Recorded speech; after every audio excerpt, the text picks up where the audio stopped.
নমস্কার। চলুন শুরু করা যাক আজ অর্থাৎ ৮ই মার্চ ২০২৬-এর মাশরুম বিক্রির গল্প। তবে শুরু করার আগে সকলকে মাশরুম হকারের ইউটিউব চ্যানেলে স্বাগতম আরও একবার। আজকের দিনটা শুরু হলো একটু আলসেমি করেই। ঘুম থেকে উঠলাম একটু দেরি করে। ভাই ডেকেছিল, কিন্তু উঠতে ৮টা বেজে গেছিল। এবং আজ যেহেতু ভাইয়ের ছুটির দিন, ভাই একটা প্যাথোলজিতে কাজ করে, আজকে রবিবার, তো সেই কারণে ও বাড়িতেই ছিল। কিন্তু ও ওর একটা বিজনেস রয়েছে, সেই বিজনেসের পারপাসেই ও একটু ব্যস্ত ছিল, যার কারণে ও আমাকে তাড়াতাড়ি ডেকেছিল ঘুম থেকে। এবং তখন আমি জিজ্ঞেস করলাম নর্মালি যে কী ব্যাপার, কতটা মাশরুম আছে না আছে। তো বললো মোটামুটি ১-১.৫ কেজি। এবং ও আমাকে জিজ্ঞেস করলো যে কোনো অর্ডার আছে কিনা। আমি বললাম হ্যাঁ আছে। তো বললো যে উঠ তাড়াতাড়ি। আমি বললাম উঠছি। তো তারপরে ও বেরিয়ে গেছিল হয়তো, কারণ আমি তো ঘুমিয়েছিলাম। এবং ৮টার সময় যখন উঠলাম দেখলাম ও নেই। কিন্তু উঠে দেখলাম আমার একটা কাজ কমে গেছে। দেখছি ও সব মাশরুমগুলোকে পরিষ্কার পরিচ্ছন্ন করে রেখে গেছে। মানে মাশরুমের ওই গোড়াগুলো, যেগুলো আপনারা হয়তো জানেন, যদি কেউ না জেনে থাকেন, যে খড়ের যে গাদা, সেই গাদা থেকে মাশরুমটা যেহেতু হচ্ছে, ওই গোড়াটাতে একটু খড়ের কুচি অংশ কিংবা কিছু লেগে থাকে, তো সেটাকে আমরা ছেঁটে ছুটে পরিষ্কার করেই দিই। তো ওইটা আজকে আমার কাজটা কমে গেছে। ভাই ওগুলোকে ছেঁটে ছুটে পরিষ্কার করে রেখে গেছে। কিন্তু সেই সাথে আরেকটা কাজ বেড়েছে, বলছি পরে কি বেড়েছে। তো আমি ঘুম থেকে উঠলাম, ঘুম থেকে উঠে দেখলাম যে এগুলো পরিষ্কার পরিচ্ছন্ন আছে, তাহলে আর হেডেক নেই। আমি ফ্রেশ হলাম, ফ্রেশ হয়ে আমি মাশরুমগুলোকে প্যাকিং করলাম। প্যাকিং করার পর সেগুলোকে মার্কেটে নিয়ে বেরোনোর পালা। এবং তার মধ্যে ভিডিও করলাম, ভিডিও করে সেগুলোকে আপলোড করলাম, আপডেট দিলাম। এবং তারপরে আমি মাশরুম নিয়ে বেরিয়ে গেলাম। প্রথমে যেটা ১ কেজির অর্ডার ছিল, সেইটা আমি পৌঁছে দিলাম আমার এখানে আমার মানে বাড়ির কাছে, খুব বেশি দূরে নয়, ওই ম্যাক্স টু ম্যাক্স ২ থেকে ৩ কিলোমিটার। তো সেখানে এক দিদির বাড়িতে পৌঁছে দিলাম। ওই দিদি এর আগে আমার কাছ থেকে মাশরুম নিয়েছেন ২ বার। আমার এক বন্ধুর সোর্সেই উনি আমার ব্যাপারে জানেন। এবং উনি প্রথম যেদিন মাশরুম নেন, সেটাও হয়তো আপনারা জানেন, যে আমি একজনের কথায়, এক দিদার কথায় আমি আমার বন্ধুর কাকিমার বাড়িতে গেছিলাম। মানে ওই দিদা আমাকে বলেই দিয়েছিলেন যে আমার মেয়ে এরকম মাশরুম পছন্দ করে। তো সেখানে গিয়েই এই দিদি আমার কাছ থেকে মাশরুম নেন প্রথম।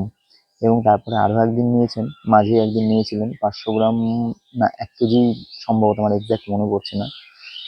তো সেদিনই উনি আমাকে বলেন যে তুমি আমাকে আবার রবিবারে ১ কেজি দিয়ে যেও। আমি বললাম ও আচ্ছা, কীরকম কী ফলন হচ্ছে দেখছি সেই বুঝে।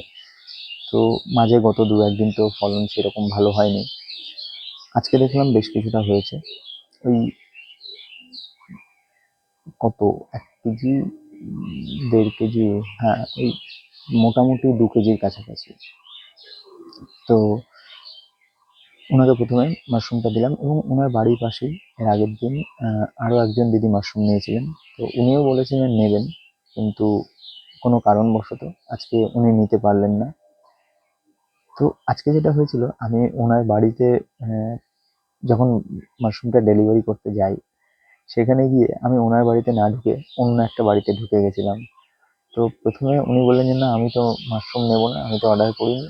এবার আমি যেহেতু চিনি না, আমি প্রথমবার ওই গলির ভেতরে ঢুকেছিলাম। অন্যদিন এর আগের দিন যখন উনি এসেছিলেন, উনি এসে নিয়ে গেছিলেন রাস্তায়।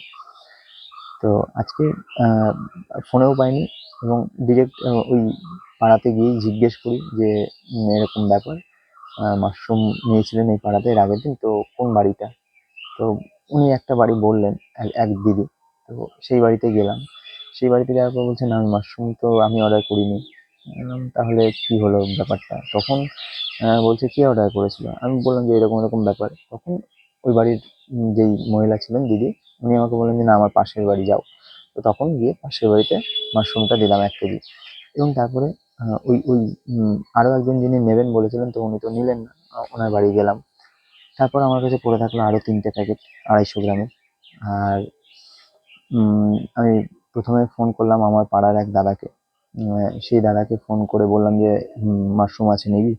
তো বললো হ্যাঁ দিয়ে যা, কারণ ও অনেকদিন মাশরুম নেয়নি। তো মাঝে মধ্যেই ফোন করি কিংবা খোঁজ খবর নিই, অনেকের সাথেই কথাবার্তা হয় যে কেউ হয়তো অনেকদিন কারো কোনো গলিতে যায়নি, আমি সেই গলিতে ঢুকে আবার তাদের কাছে রিচ করি, এই আর কি। তো তখন দাদা বললো যে ঠিক আছে নিয়ে আয়। আমি গেলাম, আহ, দাদাকে মাশরুম দিলাম 1 প্যাকেট, এবং তারপরে আরো 2টো প্যাকেট। সেটা নিয়ে কোথায় ঘুরি, চলে গেলাম আমার শহরেই। আহ, সেখান সেখানে আমার শহরেই একটা জায়গা আছে হাউজিং, সরকারি হাউজিং।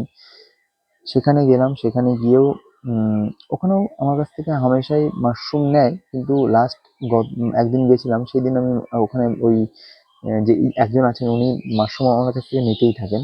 তো লাস্ট যেদিন গেছিলাম সেদিন কোনো কারোর কোনো রেসপন্স না পেয়ে চলে এসেছিলাম। তো আজকে আবার গেছিলাম, এবং গিয়ে আমি হকিং করছিলাম মাশরুম আছে বলে। তখন আজকেও তাই, মানে আজকেও রেসপন্স পাইনি, দিয়ে আমি ওনার যে মানে হাউজিং এর বিল্ডিংটা, সেই বিল্ডিং এর সামনে থেকে অন্য বিল্ডিং এর সামনে চলে এসেছি। তখন ওই দিদি আবার ডাকলেন, আমি ঘুরে গেলাম। ঘুরে গিয়ে ওই দিদিকে মাশরুমটা দিলাম এবং উনি 2 প্যাকেটই নিয়ে নিলেন। আমি বললাম যে আর 2 প্যাকেটই আছে, বলছে হ্যাঁ 2 প্যাকেটই আমাকে দিয়ে দাও। তো ওনাকে ওই 2 প্যাকেট দিলাম, এবং ওনার পাশেই আরেকজন দাদা দাঁড়িয়েছিলেন। উনি হয়তো কখনো মাশরুম খাননি, কিংবা আমি জানি না বিষয়টা। তো ওই দাদা আমাকে জিজ্ঞেস করলেন যে মাশরুম ভালো খেতে? আমি বললাম হ্যাঁ অবশ্যই, খেয়ে দেখুন। এবং এই যে এই দিদি তো আমার কাছ থেকে প্রায়শই মাশরুম নেন। উনি বললেন আচ্ছা।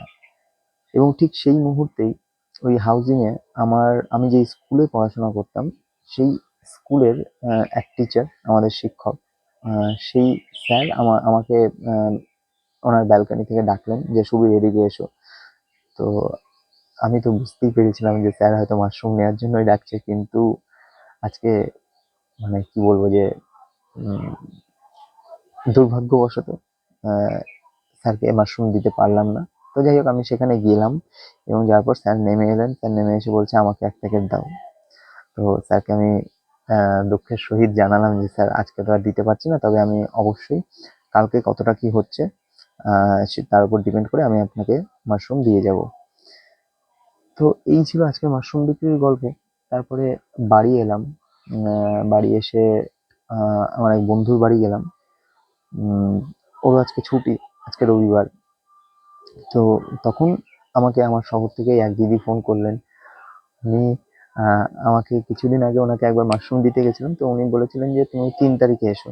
এবং 3 তারিখে যেহেতু দোল পড়েছিল, উনি 2 তারিখ রাত্রেবেলায় আমাকে ফোন করে বললেন যে না তুমি 3 তারিখ কালকে দোল আছে, তো কালকে আর আসতে হবে না, তুমি দোলের পরে দিও, আমি ফোন করে নেব।